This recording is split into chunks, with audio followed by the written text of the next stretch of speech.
और देखिए, कांग्रेस सांसद अखिलेश सिंह ने महागठबंधन में सीट बंटवारे पर कहा है कि कोई समस्या नहीं है, कुछ परेशानी है जिसे दूर कर लिया जाएगा। मुकेश सहनी के अलग से उम्मीदवार उतारने पर कहा कि उनको जितनी सीट मिलेगी उतने उम्मीदवार वे उतारेंगे। सीट बंटवारा प्रायः हो चुका है, लेकिन अंतिम समय में जो टीदिंग प्रॉब्लम रहता है वो सब पार्टी में, एनडीए में भी है, इधर भी रहता है। लेकिन 1 से 2 दिन में सब घोषणा हो जाएगा।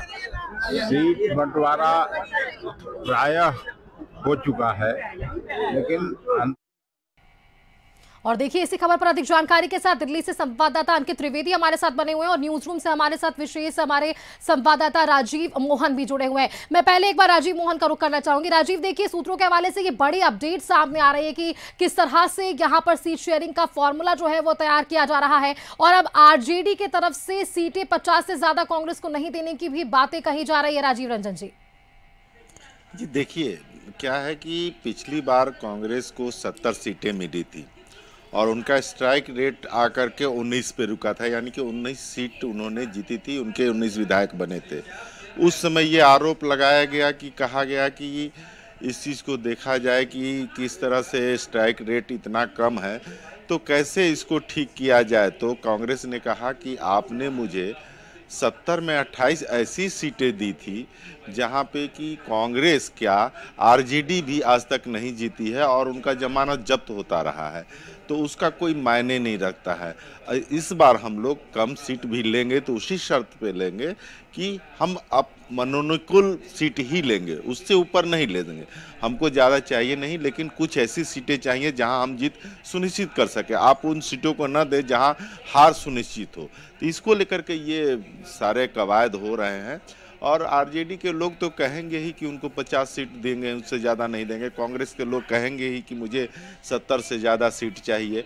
अब इस बीच का रास्ता अगर नहीं निकलता है तो आज जिस तरह से तेजस्वी यादव, लालू यादव, राबड़ी देवी कोर्ट के बहाने ही दिल्ली गई हैं, लेकिन एक बात सामने आ रही है कि राहुल गांधी से वो लोग मिलेंगे। तो जो चूंकि मामला फंस चुका है महागठबंधन में पूरी तरह से कांग्रेस और आरजेडी का, चूँकि अभी घटक दल तो अलग है, जैसे वीआईपी का अपना अलग राग है। जिस तरह से वीआईपी कह रही है कि मुझे उप मुख्यमंत्री का सीट भी चाहिए और 60 सीट भी चाहिए, तो ये सारी चीज़ें भी फंसी हुई हैं। वहीं माले के लोग कह रहे हैं कि नहीं, मुझे 22 सीट चाहिए। तो कुल मिलाकर के अभी महागठबंधन में बहुत पशोपेश है और खास करके बड़े घटक दल जैसे आरजेडी और कांग्रेस है, इनमें भी अभी कन्फ्लिक्ट है, किसी तरह से क्लियरेंस नहीं हो पा रहा है। हालांकि बिहार स्तर से बहुत प्रयास किया गया कि इस चीज़ को किसी तरह से सॉर्ट आउट कर लिया जाए, लेकिन यहाँ सॉर्ट आउट नहीं होता नजर आया। तो अंत में दिल्ली के शरण में सभी नेता चले गए हैं, चाहे वो कांग्रेस के हों चाहे आरजेडी के हों। हाँ बिल्कुल राजीव जी, आपने दिल्ली का जिक्र किया। हमारे वहाँ से संवाददाता अंकित त्रिवेदी भी बने हुए हैं। अंकित जी, क्योंकि देखिए, आज जो ये पूरी हम देख रहे हैं जिस तरह से रणनीति बनती नजर आई थी बिहार विधानसभा चुनाव को लेकर, अब वो पूरी रणनीति दिल्ली शिफ्ट हो चुकी है। वो हम एनडीए की बात कर ले या INDIA की बात कर ले, एनडीए के लिए आज विशेष दिन यह भी है कि आज शाम जो चुनाव समिति की बैठक है वो होनी है, खुद प्रधानमंत्री यहां पर शामिल होने वाले हैं। ये कयास लगाए जा रहे हैं अंकित कि आज इस बैठक के बाद जो उम्मीदवारों के नाम तक है वो भी तय होते हुए नजर आएंगे। फिलहाल अंदर खाने से और क्या कुछ जानकारी अंकित?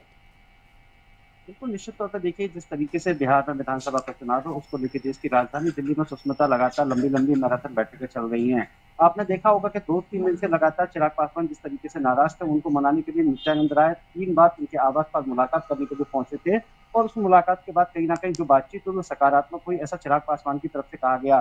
चिराग पासवान ने अपने संसदीय दल की बैठक बुलाई थी तो तमाम सांसदों उनके साथ बैठकर चिंतन और मंथन किया था।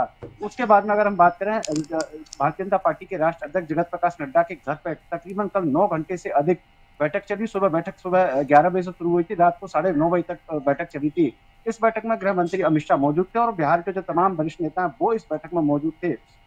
प्रभारी मौजूद थे, प्रदेश अध्यक्ष मौजूद थे, दोनों डिप्टी सीएम मौजूद थे। तो कहीं ना कहीं जिस तरीके से विधानसभा का चुनाव है, ऐसे कौन कौन से प्रत्याशी होंगे और ऐसे कौन कौन सी सीट होगी और सीट शेयरिंग को लेकर कल पूरा एक बड़े पैमाने पर भारतीय जनता पार्टी के केंद्रीय नेतृत्व ने रणनीति बनाई। अगर हम इस बैठक की बात करें तो आज फिर दोबारा से सुबह से लगातार बैठकों का दौर जारी है और आज सुबह गृह मंत्री अमित शाह के आवास पर जो केंद्रीय मंत्री हैं लल्लन सिंह और संजय झा दोनों लोग पहुंचे। तकरीबन आधे घंटे से अधिक उन लोगों की मुलाकात हुई थी और मुलाकात में कहीं ना कहीं सीट शेयरिंग को लेकर चर्चा हुई थी और दोनों नेता एकदम खुश, अंदर से खुश निकलते हुए नजर आए हुए थे। उसके बाद में भारतीय जनता पार्टी के राष्ट्रीय अध्यक्ष जगत प्रकाश नड्डा के आवास पर तकरीबन 3 घंटे से अधिक का समय हो गया।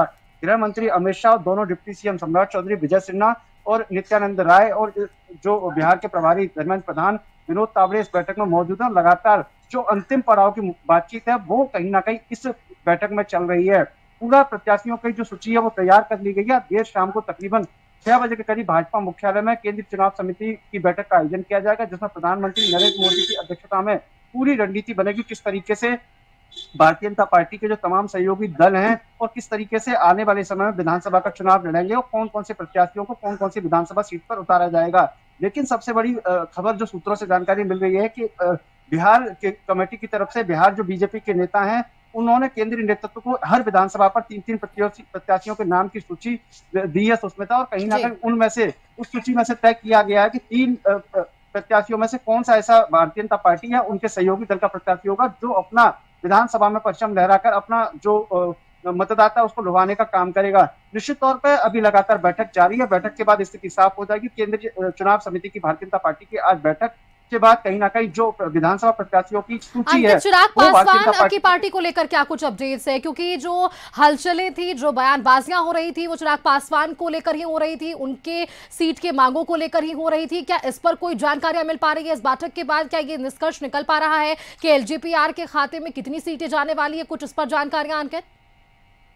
बिल्कुल, निश्चित तौर पर देखिए, चिराग पासवान की बात करें तो चिराग पासवान लगातार भारतीय जनता पार्टी के केंद्रीय नेतृत्व से यही डिमांड कर रहे थे कि इस बार विधानसभा में मुझे 30 सीटें दी जाएं, और उन्होंने ये भी कहा था जब तक मेरे प्रधानमंत्री जी हैं तब तक मुझे सम्मान की आवश्यकता नहीं है, मुझे हमेशा सम्मान मिलता है। नित्यानंद राय उनके आवास पर 3 बार मुलाकात करने पहुंचे थे, तो नित्यानंद राय से मैंने खुद स्वयं उनसे पूछा था, कोशिश न्यूज के दर्शकों ने देखा भी था, तो नित्यानंद राय ने कहा था कि चिराग की मुस्कुराहट बता रही है सब कुछ सकारात्मक है। चिराग पासवान ने भी कहा था कि अभी हमारी संसदीय दल की बैठक होगी, उसके बाद चलिए इंतजार करना होगा, उनके थोड़ा इंतजार और करना होगा। एक बार राजीव जी का वापस से रुक कर लेते हैं। राजीव जी देखिए, एनडीए और आईएनटीआईए दोनों ही महागठबंधनों की तरफ से बातचीत जो सिलसिला है वो अब भी जारी है, लेकिन त्रिकोणीय मुकाबला जो यहाँ जनसुराज की पार्टी बनाती हुई नजर आ रही है उसे भी नजरअंदाज नहीं किया जा सकता है। पहली लिस्ट जो है उनकी आ ही चुकी है और कल दूसरी लिस्ट भी जारी होने वाली है। तो क्या लगता है कि जो दाव खेलने की बातें जनसुराज की तरफ से कही जा रही थी, जो खेल बिगाड़ने की कोशिश के आरोप जनसुराज पर लग रहे थे, वो कहीं ना कहीं साबित ना हो जाए? क्योंकि तैयारियां जनसुराज की पूरी धरातल पर नजर आ पा रही है।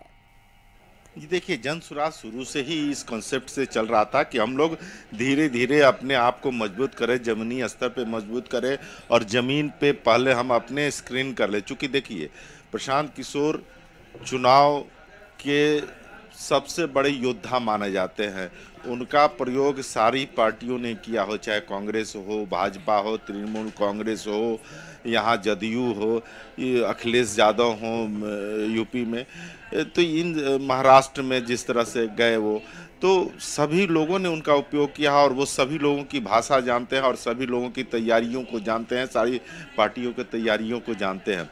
उसी के हिसाब से वो अपना स्ट्रेटजी तय करते हुए उन्होंने तैयारी कर रखी थी और वो धीरे धीरे सामने आ रहा है। जैसे लिस्ट जारी किया और लिस्ट जारी करने के बाद, पहली लिस्ट जारी करने के बाद वो कल राघोपुर पहुंच गए, तो राघोपुर में जिस तरह से उनका जन समर्थन दिखा, वो इतने उत्साहित हुए कि लगता है कि अब राघोपुर से प्रशांत किशोर चुनाव लड़ सकते हैं। इसी को देखते हुए तेजस्वी यादव ने 2 जगह से चुनाव लड़ने की बात कही जा रही है। चूँकि कहा जा रहा है कि अगर राघोपुर से अगर प्रशांत किशोर लड़ेंगे तो खेला बिगाड़ सकते हैं और तेजस्वी की हार भी हो सकती है। तो वैसी स्थिति में तेजस्वी यादव अन्य जगह से भी 2 जगह से चुनाव लड़ने की बात आ रही है। तो देखिए, जनसुराज जो है वो अपने मिशन पे है और वो चाहता है, खेल किसका बिगाड़ेगा वो तो प्रत्याशियों के सूची पर और नाम पर होगा। चूँकि लेकिन अभी तक जो दिखाई दे रहा है कि 7 मुस्लिमों को उन्होंने पहले लिस्ट में जगह दिया है, तवज्जो दिया है, तो ये आखिर किसके वोट बिगाड़ेंगे, सबसे बड़ा सवाल ये है। तो उसी तरह से ये देखिए, अभी कहना कि हाँ ये भाजपा के हैं या आरजेडी के हैं कि जदयू के हैं, ये मुश्किल है अभी। लेकिन लिस्ट जो ही ऊपर आएगा, सामने आएगा, तो इनकी मंशा उस लिस्ट में झलक जाएगी और तब आरोप प्रत्यारोप का दौर शुरू होगा। लेकिन इतना तो तय है कि जनसुराज जो है, प्रशांत किशोर जो है, बहुतों के खेल बिगाड़ देंगे और देखिए कि वो कितना मजबूत होकर के निकलते हैं, ये भी बड़ा सवाल है। बिल्कुल राजीव जी, चलिए बेहद शुक्रिया आपका हमारे साथ जुड़ने के लिए। अंकित त्रिवेदी हमारे साथ दिल्ली से जुड़े हुए थे, आप दोनों का ही बेहद धन्यवाद हमारे साथ जुड़ने के लिए। ये तमाम रणनीति हम देख रहे थे कि किस तरह से बिहार विधानसभा चुनाव को लेकर दिल्ली में बनाई जा रही है।